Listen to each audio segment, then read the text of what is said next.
ku mel ni man est-ce que am na amul kay su may takk jabar kan moo ko war a jëlee sax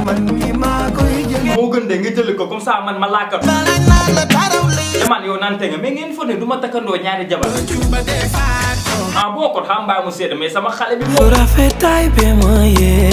waa nga rek xam naa la moo la yëpp forum bi ak ñëpp de nii daa du loolu ngay wax non bandi laa nag da ngay laajte teg ci bari doole di daan te xoolal nag booy bu ma cëppal premier tour lay cëppee wara bi may dégager moo garaaw mais waale moo la su ma toogee sama soxna si mu xaw maa sori lu ma koy wax yan promesse laa koy def nag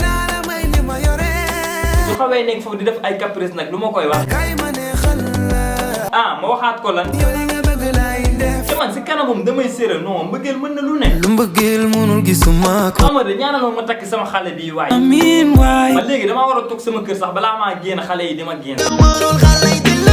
mais yow sama jabar bu doon sëy si fu muy jaar sama kaw lay jaar après door a ñëw ci yow yow jamaan yow du ma la toon sax yow Sidy yow jour may jël soxna nu muy demee foppante ab siid la ah bon léegi boobaa maa moom bu ñu wéetee léegi nan laay def ko fii ju